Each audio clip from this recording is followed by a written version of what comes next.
В Одессе произошло событие, которое действительно взбудоражило все информационное пространство. Маршрутка, рейсовый автобус номер 145 перевернулся прямо посреди проезжей части. Пострадали больше 10 человек. К счастью, никто не погиб, но тем не менее ситуация говорит нам о том, что проблема существует. Сегодня в этой студии мы будем говорить с экспертами, задавать им вопросы, почему так происходит, почему общественный транспорт в Одессе представляет собой угрозу не только для водителей, которые на дороге также ездят, но и для пассажиров, которые ездят внутри этих маршрутков. Европейский ли в Одессе транспорт, узнаем сегодня. И этот эфир проведем для вас вместе с моей коллегой Татьяной Милимко. Спасибо, Максим. Проходи, присаживайся. Совсем скоро к нам присоединятся еще и наши гости, эксперты. Поэтому мы выбрали сегодня тему, такую вот, звучит, как по мне, по ком скрипит маршрутка. Предлагаем вам звонить по номеру телефона 726-3326 и предлагаем вам варианты голосования. Максим, попрошу тебя их озвучить, потому что ты обещал здесь объяснить, что значит опасность как внутри, так и снаружи. Так, значит, смотрите, мы предлагаем вам голосовать, звоните нам в студию по вопросу, прежде всего, маршрутки в Одессе это. И вот какие у нас есть варианты ответов. Транспорт европейского уровня, если вы так считаете, то звоните по номеру телефона, который вы видите первым в голосовании. Если вы считаете, что маршрутки это опасность как внутри, так и снаружи, что вот имеется в виду в данном случае, что маршрутки опасны как для тех, кто ездит в них внутри, в этих маршрутках, и также для других участников дорожного движения, то есть для автомобилистов. Мы сегодня более подробно об этом поговорим. Тогда, если вы так считаете, что маршрутки опасность как изнутри, так и снаружи, то звоните по номеру телефона второму, который вы видите сейчас на экране.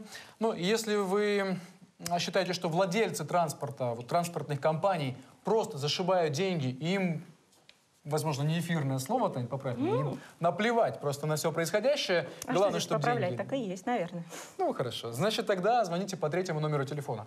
Готовы выслушать также ваше мнение в прямом эфире, поэтому звоните нам, не стесняйтесь, делитесь вашим мнением, но напоминаю про эфирную лексику, пожалуйста. И я хочу добавить о том, что вы можете смотреть также нас в онлайн-режиме на нашем сайте официальном и на официальной страничке в сети Facebook.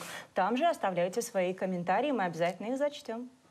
Да, но по ком скрипит маршрутка, узнаем сегодня в этом эфире, попытаемся поставить точки над «и», потому что вопросов на самом деле очень много. Вы наверняка все сами видели и слышали даже, как одесские маршрутки ездят по одесским улицам с жутким скрипом, таким скрипом, что кажется, ну как водители там, как их нервная система выдерживает.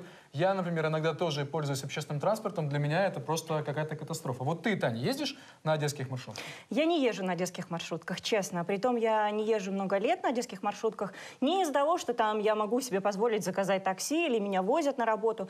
Нет, не поэтому. Я предпочитаю ходить пешком, нежели ехать на маршрутке. Потому что вот некомфортно, когда к тебе впритык стоят рядом люди, когда ты не можешь присесть, когда она скрипит, шатается. Я предпочитаю безопасность. А от маршрутки, вот честно, чувствую постоянную угрозу. Поэтому я всегда лучше пройдусь пешочком. Ну что ж, тогда я буду отдаваться за всех тех людей, которые ездят в маршрутках, хотя тоже делаю это нечасто, но тем не менее бывает такое. И вы знаете, у меня вот есть два таких вот момента, которые сразу же просто вот бросаются в глаза. Первое, что маршрутки страшно скрипят, причем буквально, там, ну, наверное, даже все.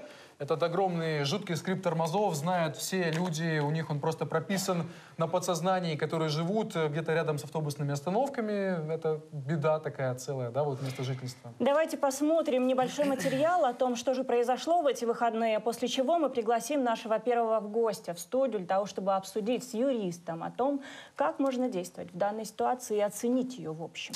Сюжет о маршрутке давайте посмотрим.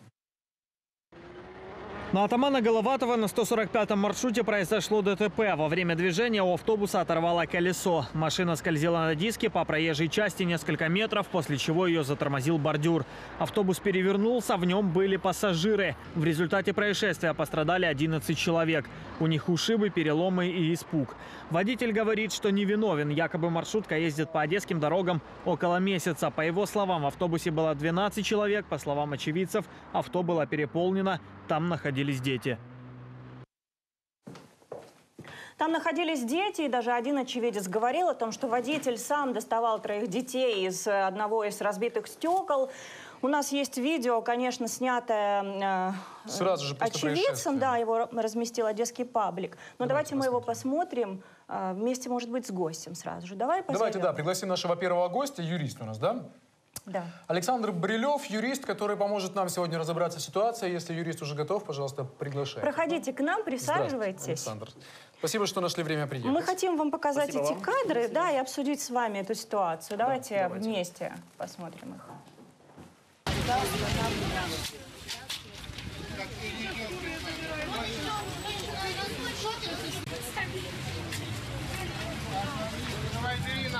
Зачем?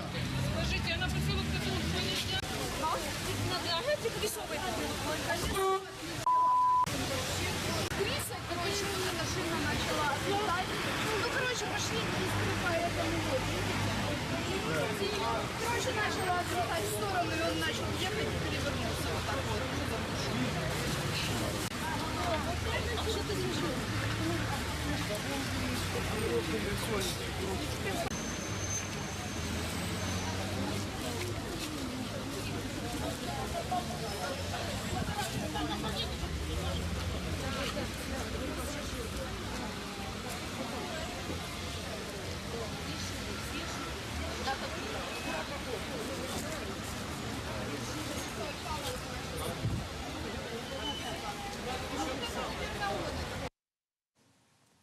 Ну что ж, мы посмотрели первые минуты после того, как маршрутка перевернулась. Действительно видим, что люди находятся в таком шоковом состоянии. Ну, а, собственно говоря, в каком они могли находиться состоянии, когда вот люди обычно едут в транспорте, но относительно расслабленные, потому что ожидают, что скоро доберутся до места событий. И вдруг вот такое происходит неожиданно, причем на большой скорости. Очень многие очевидцы события, участники событий, эксперты говорят о том, что если бы маршрутка ехала на нормальной скорости до 60 км в час, то она бы так не перевернулась. Итак, Александр, вот сейчас мы видим о том, что пострадали много людей в данной ситуации. Вот как вы думаете, могут ли они рассчитывать на какие-то компенсации, какое-то там лечение? И что им нужно делать в первую очередь, чтобы рассчитывать на это? Безусловно, законодательством предусмотрены компенсации в данной ситуации. Поэтому рассчитывать они не то что могут, они обязаны добиваться того, чтобы получить данные компенсации. Хочу сразу отметить, что поскольку законодательством достаточно хорошо, в принципе, урегулирован этот вопрос, то в первую очередь пассажиры, которые пострадавшие, они могут обращаться как в страховую службу, в которой был зарегистрирован виновник данного ДТП, ну то есть перевозчик. Точно так же они могут обращаться и непосредственно к самому перевозчику за возмещением компенсации на лечение. Также можно требовать за вынужденный, так сказать, вынужденную нетрудоспособность. То есть, к примеру, там человек в данной ситуации, у него там осуществлен был перелом каких-то конечностей, в результате которых он не может заниматься своей основной деятельностью, не может зарабатывать. У него там, к примеру, семья, дети. То есть нужно ли собирать людям какие-то справки, например, вот о потраченных деньгах на медикаменты, на операции? Безусловно, все чеки, все квитанции, все справки, все это необходимо хранить, потому что как можно больше вы собрали доказательств того, что вами были потрачены денежные средства, в такой сумме, на такую сумму, в принципе, вы можете и рассчитывать в случае выплаты компенсации вам. Поэтому это очень важно, да, это все нужно хранить, все это нужно. Более того, еще хочу обратить внимание, что когда пассажир садится в автобус, маршрутку, в данный момент пассажир и перевозчик заключают договор о перевозке. И билет, который вам предоставляется... Должны предоставлять. Который должны вам предоставить, или вы должны потребовать его. Это является, так сказать, подтверждением того, что между вами будет заключен данный договор о перевозке. Поэтому это очень важно. Но вот у нас в Одессе, мне кажется... Такое не особо практикуется, такое если честно. Мягко говоря. Такое Мягко не говоря. особо, хотя бы даже по той причине, что вот во многих городах Украины, к примеру, мы платим за проезд при входе в маршрутку и, соответственно, сразу же получаем билет. Но, как говорят в Это Одессе... в каких городах, Александр? Где вы такое видели? В Скажите? Днепропетровске. Да, там дороже проезд, но зато там сразу выдают билет. Но в нашем случае, как говорят в Одессе, нельзя ни за что платить, прежде чем не получив данную услугу. Но тут есть как бы и Но это, обратная мне сторона кажется, медали. исключение из правил, если не само правило, что ты заходишь, ты платишь, и ты должен получить какой-то чек на руки о том, Безусловно. что это ведь, да, смотри, даже в троллейбусах, трамваях есть Сразу. обелечивание. Почему в Да. маршрутных такси такого нет? Ну, там как-то это уже очевидно, привыкли, что в трамваях, в троллейбусах это есть, а вот в маршрутках действительно, почему-то у нас как-то это вот вышло из практики. Александр, вот опять же, давайте вот мы будем сейчас пытаться представлять интересы тех людей, которые пострадали, ведь там мы видим были и пожилые люди, и дети. Ну, чуть-чуть отклонимся от темы, на самом деле, но меня эта тема очень интересует. Вот ведь мы знаем, что очень часто медицина у нас, будучи условно бесплатной, да, люди будут сейчас делать операции, давать врачам какие-то деньги. Разумеется, по понятным причинам и те, и другие в этом процессе участвуют, ну, предположим, что добровольно. Никаких чеков никто здесь предоставлять не будет. Вот в этой ситуации как людям вернуть? Может быть, страховая компания, есть какая-то вот сумма, которую страховая компания обязана в любом случае выплатить в данном случае? Смотрите, есть граничные суммы, которые может получить потерпевший в данной ситуации. То есть если на возмещение каких-то не здоровья, а там личных средств, то до 50 тысяч гривен, на возмещение на лечение, то до 100 тысяч гривен. То есть вы можете также подавать там на моральный ущерб, какие-то там еще затраты, возможно, которые можно будет учитывать в компенсации, еще другие чеки будут и так далее. Поэтому даже если у нас медицина условно бесплатная, я думаю, что официальные платежи все-таки какие-то будут. И поэтому это все нужно будет приобщать для того, чтобы получить какую-то компенсацию. Давайте пригласим нашего еще одного гостя, Сергей Губанов. Он автолюбитель и эксперт по ремонту автотранспорта. Проходите к нам, а мы расскажем вам на самом деле статистику. Ситуация, которая произошла в эти выходные, еще не самая страшная, несмотря на то, что пострадало 11 человек. Ведь были случаи и пожестче. Да, мы помним, 2010 год, когда погибла девочка, я попрошу показать, вывести на экран то, что вот мы сейчас видим. Кровавое ДТП в Одессе 2010 года в августе. 8-летняя девочка погибла, и тогда люди, свидетели, которые видели вот это происшествие, в котором виноват водитель, как оказалось, они чуть его не разорвали на самом деле, но, к сожалению, к жизни не вернуть. И, как показала экспертиза, что там было именно нарушение ПДД. Самое элементарное. Я напомню, что произошло это на повороте возле Херсонского сквера. Там есть такой очень большой подъем, и водитель, как говорят, как тогда говорили, не справился с управлением и слетел с обрыва. Тогда в маршрутке было около 20 человек, и при этом маленькая 8-летняя девочка, кстати, не одесситка, приехавшая в Одессу на отдых, она погибла в этой истории. Но прошло с тех пор уже достаточно много лет, и мы видим, что ситуация сейчас повторилась. Но сейчас вот вопрос, который я хочу задать нашему гостю. Это насколько наши маршрутки, вот я говорил, возможно, вы слышали в начале эфира, да, что они жутко скрипят и жутко наклонены в сторону дверей. Вот насколько они у нас, скажем, или безопасны, или опасны, как вам кажется? Ну, у нас они наклонены в сторону дверей, мы все прекрасно знаем, это заполненность в проходе. Переполненность. Ну, конечно, заполненность, переполненность. Во всех маршрутках должно быть написано, сколько сидячих мест и сколько стоячих. Ну, никто ж никогда, маршрутчик же не успевает просмотреть, сколько у него сидячих, сколько стоячих мест. Естественно, сколько зашло, сколько шпрот вместилось, столько и поехало. Шпрот не очень хорошо в отношении так пассажиров. оно и есть, Максим, это так и есть, консервная почему? банка, Потому что так и называется. Это, все зашли, как шпроты в банку, залезли, и сколько доехало, столько доехало. Дверь не закрывается, толкает тот, который стоит, да. заталкивает, трамбует. Ну, поэтому я так и назвал. То есть никакой обиды для людей не должно быть. Как оно есть, так оно и есть. То есть люди сами такая это ситуация. понимают Это если иногда. бы был бы кондуктор, который бы следил бы, обелечивал бы, следил бы за местами, за сидячими, за стоячими. Это было бы одно. А так как один водитель должен это все успевать делать, ну, я Хотя думаю, бы более жесткий контроль должен быть, мне Более кажется. жесткий Если не контроль. обилетили, то штраф. более, минимум. нет, то не что не обилетили, то не обилетили. А я говорю, Переполнено за тоже контроль штраф. конкретный Количество водитель не успевает контролировать, сколько у него людей, сколько у него сидячих, сколько стоячих. Это должен делать, может быть, какой-то кондуктор, который должен находиться с водителем. Потому что один водитель должен успеть сделать все. И следить за дорогой, и следить за сдачей, и следить Хорошо. за Давайте остановкой. тогда вопрос, я немножко перефразирую, Сергей. Вот насколько техническое состояние маршруток сегодня, да, вот вы же видите, как они ездят по Конечно, дороге. вижу. Скрипят тормоза, какой у них идет выхлоп. Ну вот вы как специалист, скажите нам, пожалуйста, вот насколько они вот безопасны? У нас даже вопрос в голосовалке стоит. Маршрутки в Одессе — это транспорт европейского уровня. Вот вы как считаете, насколько далеки мы от европейского Ну, уровня? я думаю, мы далеки от уровня европейского. Я думаю, вот те автомобили, которые были до этого, это Mercedes RX, так называемые.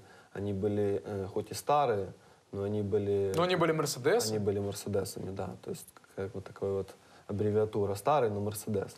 Вот это все-таки очень важно. Тут, смотрите, новая маршрутка, вроде как бы там 14-15 года, она уже гнилая.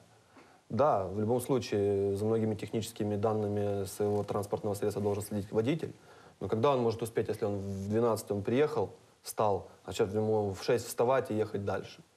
Нас же никто не контролирует гаражирование. Никто не контролирует. На самом деле мы сейчас говорим больше о технической неисправности, возможно, маршрутах. Второй вопрос, немаловажный, это хамство самих водителей, их наглость. Я попрошу показать видео, снятое в тот же день, когда произошло вот это ДТП. Там немножечко сбиты даты, но я могу сказать, что это был проспект Шевченко, обед. А почему я могу так утверждать? Потому что это снято моим видеорегистратором. Давайте посмотрим, насколько наглая маршрутка, как она выехала на встречную полосу, обгоняя троллейбус. Смотрите внимательно, это интересно.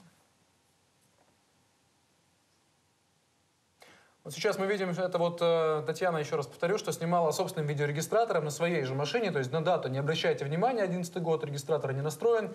Вот мы видим, маршрутка на большой скорости выезжает, ну, буквально на проезжую часть с встречной полосы. Причем встречные машины есть, вы видите? Вот сейчас, да, встречка пролетает, а вот она, видно явно, что, ну, в опасном аварийная ситуация.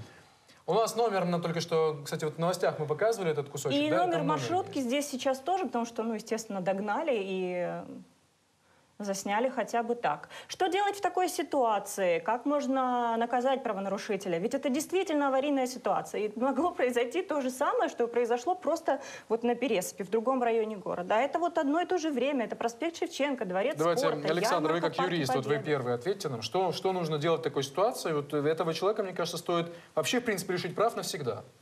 Смотрите, да, действительно, я сам неоднократно был свидетелем того, как у нас в городе маршрутчики устраивают гонки даже не между маршрутками, а даже между маршрутками и троллейбусами.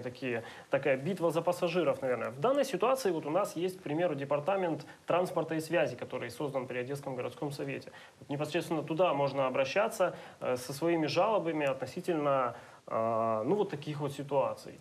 Более того, здесь налицо нарушение правил дорожного движения. Есть фиксация видеорегистратора, прикладываете ее и обращайтесь в ГАИ.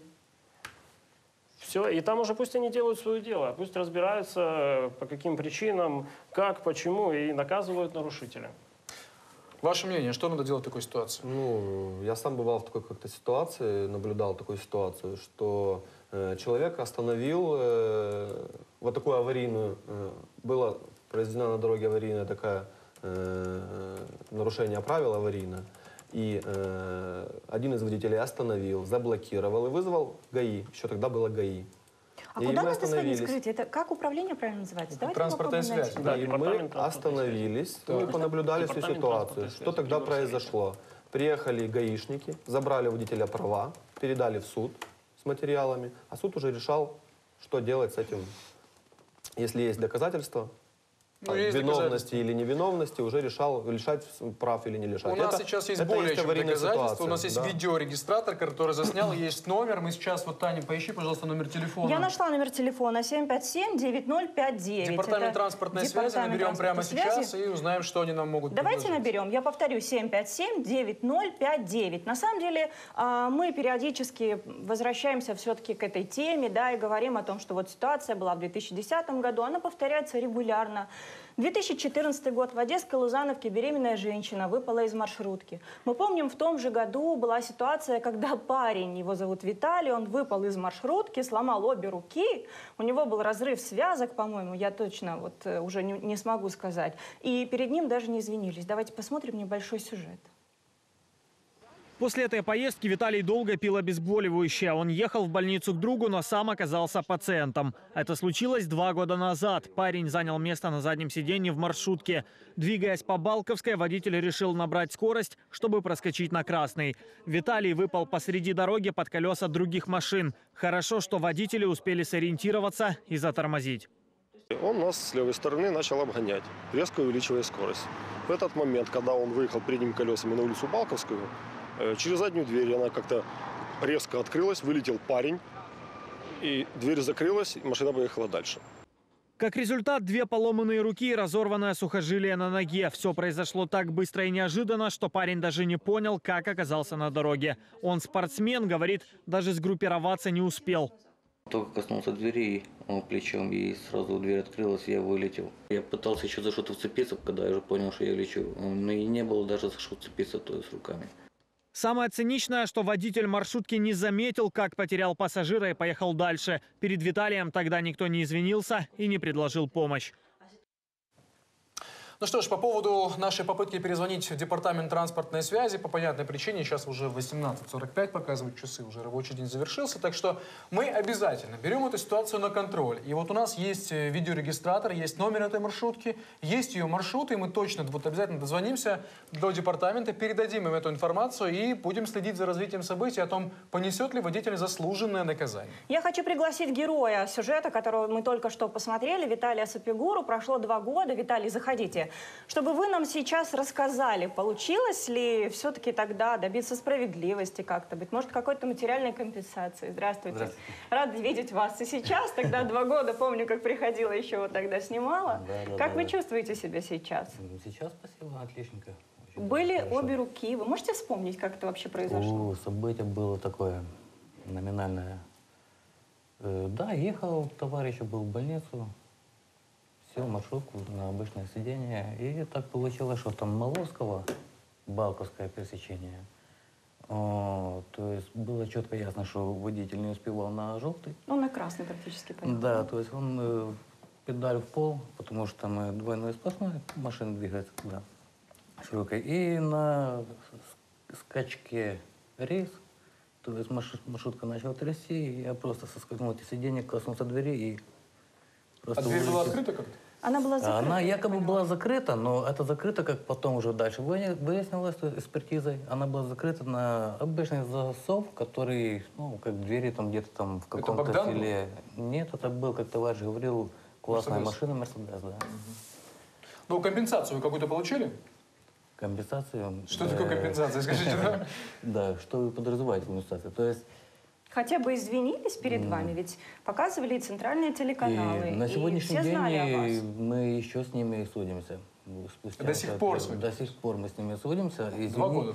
Извинений, да нет, кроме хамства, попытки угроз, я ничего в ответ не слышал. Как компания называется, с которой вы судитесь? На Севертранс. Северотрансом. Александр, вот вопрос тогда к вам. Хамство, угрозы даже, да, уготована ли такая же аналогичный сценарий для людей, которые пострадали в маршрутке вчера? Надеюсь, что нет. А по факту? Ну, надеяться факту, можно на давайте многое. смотрите как. В законодательстве у нас есть правила предоставления услуг пассажирским автотранспортом. В них предусмотрено, что перевозчик обязан перед тем, как запускать автомобильное транспортное средство на рейс, должен создать какой-то контролирующий орган или лицо, которое должно будет контролировать данную ситуацию. Оно должно будет проверить транспортное средство перед тем, как будет оно запущено в рейс. Первое. Второе, что сделать обязан перевозчик, это следить за тем, чтобы транспортное средство находилось в надлежащем как техническом, так и санитарном состоянии. Поэтому вот то, о чем вы рассказываете, это прямое нарушение перевозчиком норм законодательства, за которое он должен нести ответственность. Поэтому даже словосочетание «хотя бы извинились», ну это слишком лояльно по отношению к перевозчику. Они должны понести ответственность так, как это предусмотрено в срок законодательстве. давности ситуация есть? Ну, вот 2 года она тянется? Сколько же тянуть-то? Может, просто, не знаю, у меня бы нервы уже, наверное, бог с ними, уже, слава богу, ситуацию забыли, я бы от нее уже отказался. И либо все равно стоит ее тянуть еще 2 года, там, либо еще 3-5 лет. Стоит добиваться своего. Однозначно не стоит опускать руки и идти дальше. Я думаю, что закон и правда будут на вашей стороне. А я Сергей, добавлю да, к пожалуйста. юристам. Дело в том, что первое, что тут у нас пострадавший был один, а тут будет большое количество людей. Так большое количество людей, я думаю, там все-таки будет держаться и контролироваться все-таки на высшем уровне со стороны власти. Да, это первое. Второе, то, что говорили о контроле автомобилей, это называется гаражирование. Должен каждый день водитель пройти техкомиссию своего гаража, должен пройти медосмотр своего гаража. Там должен сидеть медик, который проверяет, пил, не пил водитель, со здоровьем у него хорошо или плохо, пульс померил. Это должно быть перед каждым выездом на линию. Ну вот это раз. Александр Второе. сказал по поводу технического состояния. Второе, еще, это же гаражирование, как называемое, должно быть именно в гараже. То есть, как Севертранс, допустим, вот у них площадка, где это все должно происходить. Каждый день должен загнаться автобус туда непосредственно, а не ехать на нем домой, ставить возле дома, с утра садиться и ехать на рейс. То есть должно все-таки гаражирование проходить правильно. То есть техосмотр, но опять же таки, у нас же какая ситуация происходит? У нас одна маршрутка, допустим, стоит на это время или через каждое время, и взамен ее нет. Вот и поэтому хочешь не хочешь, он садится и едет. У нас есть небольшой опрос. Мы вышли на улицу для того, чтобы спросить одесситов, довольны ли они качеством маршруток. Давайте посмотрим буквально минутку и вернемся в студию. А дело в том, что в маршрутках постоянно звучит шансон. И вы об этом знаете, да? И водитель просто... У меня такое ощущение, что они вообще такие, они то ли курят марихуану, то ли выпивают все время. Они вообще не следят за содержанием своих маршруток, трясут пассажиров, то есть они падают. В трамваях лучше ездить. Ну, это, наверное, не первый раз это переворачивается уже. Я считаю, что их надо вообще убрать, эти маленькие маршрутки. Я живу на поселке Котовского, это очень неудобно. Вот эти вот маленькие желтые Богданы, они абсолютно неудобные. Возле Гагарина, получается, там есть крутой поворот, и когда они вот его совершают, то действительно очень страшно. Они очень резко делают поворот, не учитывая, сколько человек в маршрутке. Не, иногда, когда заходишь в маршрутку и понимаешь, что она сейчас просто развалится на ходу, есть желание выйти, то есть...